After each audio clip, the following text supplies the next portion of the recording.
Merci, Monsieur le Président. Monsieur le Président, distinguished delegates, ladies and gentlemen, I am pleased to present to you the report of the 2024 Social Forum of the Human Rights Council, which I had the honor to chair as appointed by the President of the Council. In accordance with the Human Rights Council Resolution 53/20, the Social Forum took place on October 31st and on November 1st, 2024. The report is referenced under A/HRC58/71.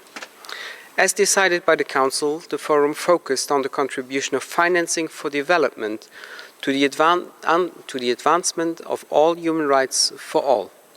Participants shared their experiences, good practices, lessons learned and challenges encountered in this area.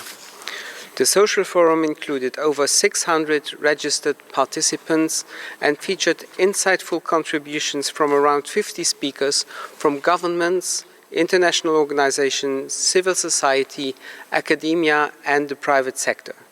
The discussions covered a broad range of topics under the theme and centered around human rights consideration in financing for development.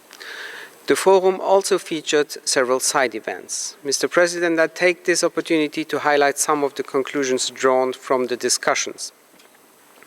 The global fiscal regulatory environment is in need of reform if it is to ensure that financial mechanisms actively promote social justice and human dignity. Domestic resource mobilization needs to be strengthened as the most sustainable way to generate resources for development.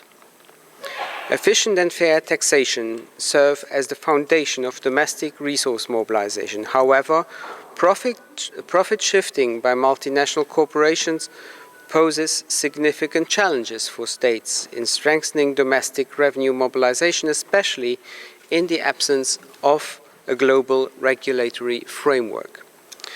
Global financial transactions, including trade, foreign direct investment, remittances and illicit financial flows contribute to result in a substantial net outflow from the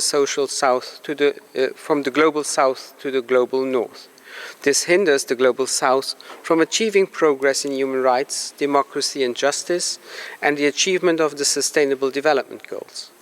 Official development assistance, ODA, can serve as a catalyst for South-South cooperation to complement international development efforts, while South-South cooperation cannot replace North-South cooperation or ODA.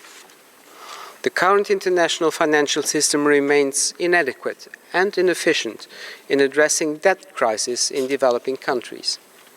Structural reform of the global debt framework is needed to alleviate existing debt burdens and prevent future crises.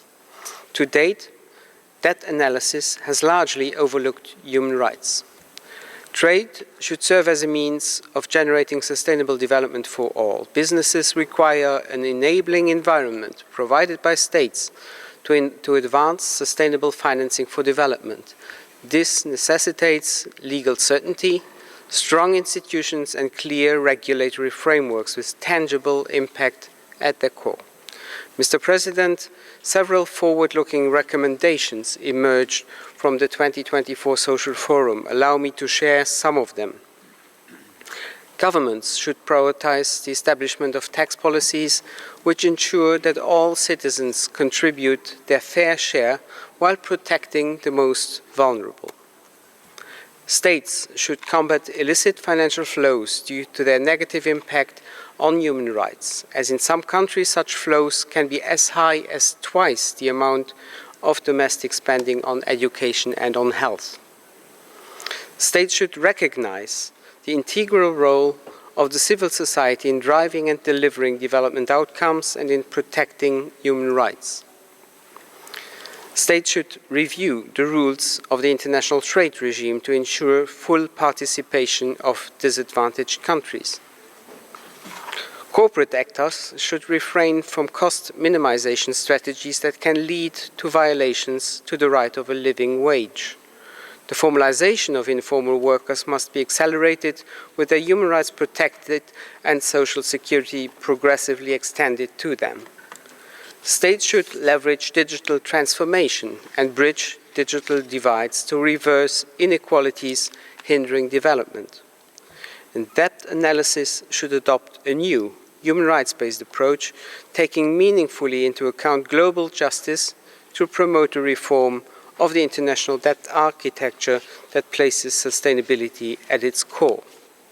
The governance structure of the international financial institutions must be reviewed and reformed to enable developing countries to actively engage in decision-making processes affecting their development. Mr. President, in conclusion, allow me to express my sincere gratitude to all stakeholders for their active participation and valuable contributions to the outcomes of the 2024 Social Forum. I particularly would like to thank the Secretariat for all their work and in ensuring the successful organization of the Social Forum. I hope that the Council will take due note of the conclusions and recommendations of the Social Forum in its actions during this and future sessions, and that the outcomes of the 2024 Social Forum will contribute to the upcoming 4th International Conference on Financing for Development to be held in Seville, Spain from June 30th to July 3rd this year. Finally, I am pleased to inform you that the 2025 Human Rights Council Social Forum will take place from October 30th to 31st and will focus on the contribution of education to the respect, promotion and protection and fulfillment of all human rights for all. I thank you.